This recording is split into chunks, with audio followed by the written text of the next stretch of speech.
रामकृष्ण प्रयाण काळी देवे विमान पाठविले, कळीच्या काळा माझी अद्भुत वर्तविले, मानवदेह घेऊन निजधामा गेले, निळा मने सकळ संतात वशविले, जय जय आजी सद्गुरु स्वामी तुकया दातारा, तारक तू सकळांचा जीवलग सोयरा। 2025 हे साल संपूर्ण महाराष्ट्राच्या दृष्टीने नव्हे भारताच्या दृष्टीने अतिशय महत्त्वाचं आहे। कारण या सालामध्ये जगद्गुरु तुकोबारायांना वैकुंठाला जाऊन 375 वर्ष पूर्ण होतात। आणि मग जगद्गुरु तुकाराम महाराज संस्थान देहू आणि श्री क्षेत्र भंडारा डोंगर समिती सुदवडी मावळ यांनी आपल्या कर्जत, दौंड, श्रीगोंदा, करमाळा, आष्टी, शिरूर, बारामती आणि इंदापूर आणि जामखेड या 8-9 तालुक्यांना जगद्गुरु तुकोबारायांचा 375वा साजरा करावा असं आपल्याला संपूर्ण या 8-9 तालुक्यातील भाविकांना आवाहन केलं। आणि याचा नारळाचा कार्यक्रम नोव्हेंबर महिन्यामध्ये पार पडला होता। त्याला साधारण 200-250 गावं नारळाच्या कार्यक्रमासाठी आले होते। आणि आता 2-3 दिवसावर आपल्या जगद्गुरु तुकोबारायांचा इथं महामहोत्सव सुरू होणार आहे।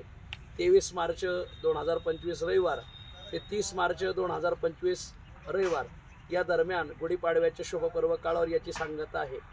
असा हा जगद्गुरु तुकोबारायांचा भव्यदिव्य अखंड हरिनाम सप्ताह इथे साजरा होत आहे। जेवढे गाथ्यात अभंग तेवढे वाचक, 5000 वाचकांचं पारायण आहे। दररोज 500 टाळकरी भागाभागातून इथे सेवा देण्यासाठी कीर्तनाला उपलब्ध राहणार आहे। दररोज 25 मृदंग सेवक कीर्तनासाठी सेवा देणार आहे।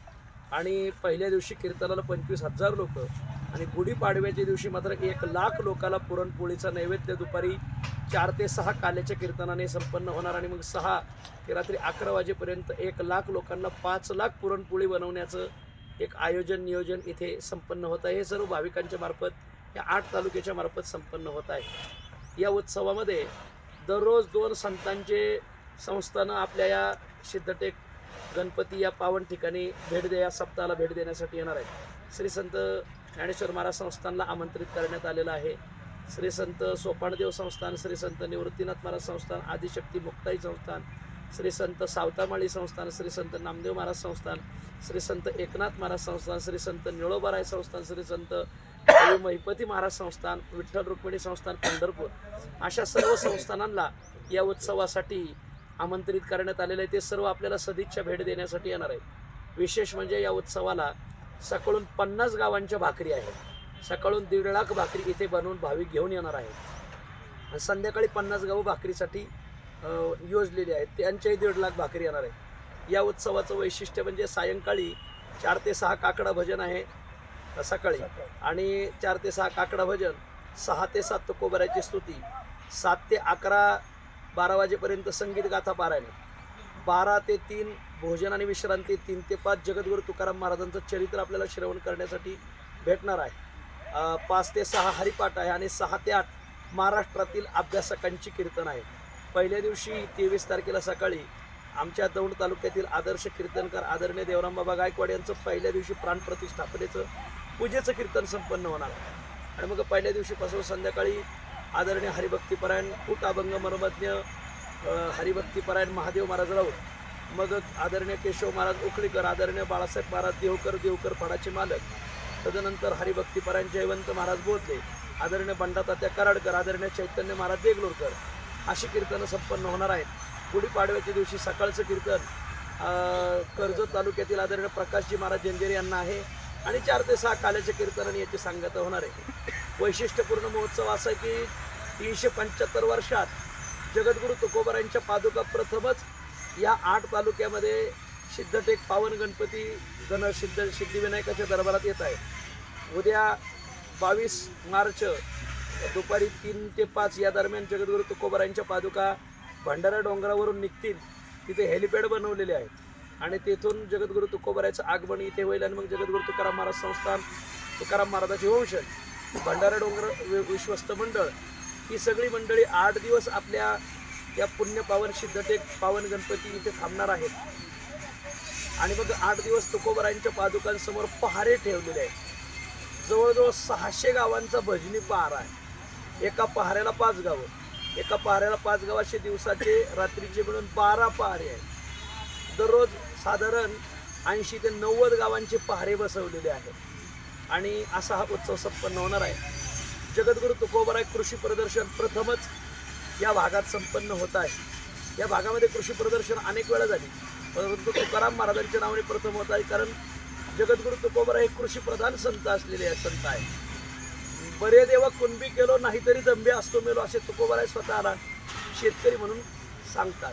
मढे झाकुनिया करती पेरणी कुणबियाची वाणी लवला आहे असं. बीज पेरी शेती मग गाडीवरी वाहते. आणि म्हणून शेवट 3 दिवस इथे भव्य दिव्य कृषी प्रदर्शन संपन्न होत आहे. विशेष म्हणजे श्री सिद्धटेक गणपती विनायक देवस्थान ट्रस्ट यांचा आणि तुकाराम महाराजांचा 375 वर्षानंतर मिलाप होत आहे. कारण जगद्गुरु तुकोबारायच्या गाथेमध्ये चिंतामणी देवा गणपती शहाणा करवावे भोजना तुझे पात्री असं तुकोबारायांचा आणि गणरायाचा संवाद आहे. आणि अष्टविनायकापैकी नगर जिल्ह्याच्या वाटेला एवढे एकच विनायक आलेले आहे. आणि मग इथे भगवान श्री हरी विष्णूंनी तपश्चर्या केलेलं स्थळ आहे. इथे भीमा पुण्यपावन भीमामाईचा काठ आहे. आणि या पुण्यपावन भीमामाईच्या काठावर हा भव्य दिव्य अखंड हरिनाम सप्ताह पार पडत आहे. 2 वेळ महाराष्ट्रीय पद्धतीचं जेवण आहे, 1 वेळ नाश्ता आहे, 2 वेळ चहा पाण्याची सोय आहे, पिण्यासाठी फिल्टर पाणी आहे, महिलांची मुक्कामाची स्वतंत्र सोय आहे, पुरुषांची मुक्कामाची स्वतंत्र सोय आहे.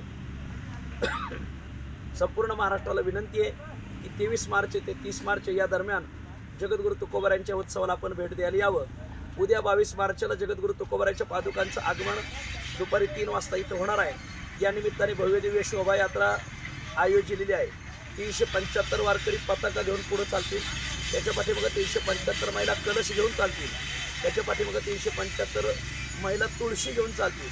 त्याच्या पाठीमागे 375 मृदंग सेवक सेवा देतील. त्यानंतर 375 टाळकरी चालतील. त्यांच्या पाठीमागे 375 कीर्तनकार चालतील. त्याच्या पाठीमागे 375 चोपदार चालतील. आणि त्याच्या पाठीमागे 375 या 8 तालुक्यातून तुकाराम नावाची माणसं चालतील. मग पाठीमागे जगद्गुरु तुकोबारायांच्या समकालीन असलेले श्री संत शेख मोहम्मद महाराज श्रीगोंदेकर यांनी स्वतः बनवलेला चांदीचा रथ इथे पाठवलेला आहे. आणि तो रथ, त्या रथामध्ये जगद्गुरु तुकोबारायांच्या पादुका चालतील. आणि पाठीमागे मोकळा समाज चालेल. असं उद्या 22 तारखेला दुपारी 3 ते 5 या दरम्यान भगवान सिद्धिविनायकाच्या मंदिराला प्रदक्षिणा संपन्न होईल. इथे भव्य दिव्य रिंगण सोहळा पार पडेल. आणि तुकोबाराय आदल्या दिवशीच मुक्कामाला उद्या 22 मार्चला येतील. आणि 23 मार्चपासून हा भव्य दिव्य कार्यक्रम सुरू होईल. संपूर्ण महाराष्ट्रातील जनतेला या पत्रकार परिषदेच्या मार्फत आम्हाला सांगायचं आहे की आपण भीमामाईच्या स्नानासाठी, सिद्धिविनायकाच्या दर्शनासाठी आणि जगद्गुरु तुकोबारायांच्या सेवेसाठी उपलब्ध व्हावं. परिसराने, संपूर्ण परिसराने याच्यात सहभागी व्हावं.